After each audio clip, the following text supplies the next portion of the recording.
technology implementation for the life of every Indian citizen in a manner that other country has not done. So now there are few images that every Indian, perhaps in this room, will never forget. Images of rockets being launched on a bicycle. Then you have had bullock carts that were used to move around. And of course, every Indian was aggrieved when there was this cartoon that was put out by the Western media, that elite club. I would say, and every Indian in this room would say, that today ISRO has smashed that door of that elite club.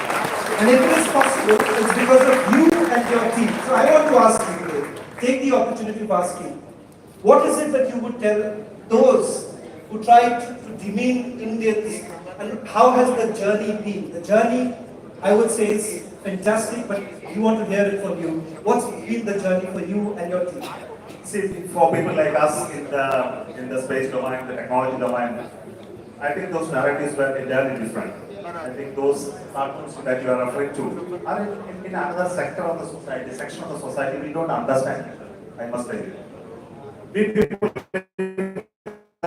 we have been talking to all the Russians, the Americans, the Europeans, and possibly you may know that Sarabhai, when he started the whole space program in the 60s, we were nowhere, we were just launching small rockets, but he was able to influence the Russians, the Americans and the French and bring the rockets during the ages of the Cold War to India and then make a launch from here. The rockets came from the US, the computer came from Russia, the infrastructure for that came from France, and we were able to integrate all of that and then make a launch.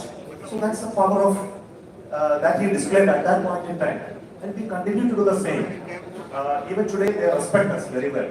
And they know those ridiculing that is happening in some other sector of the society. I think let's not worry too much about it. Those who understand the domain respect each other. And there is great amount of respect even during the times of Chandrayaan-3 from NASA, from the Europeans, from the Russians.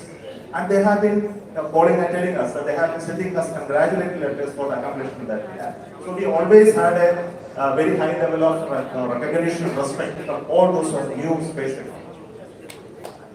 Talking about some of these specific projects, missions that are coming in, I think so every Indian would be very excited when the Prime Minister actually spoke about, announced the names of the 4 astronauts, and everyone knows who they are, the journey it has been, because a lot of people do not know that during this entire mission,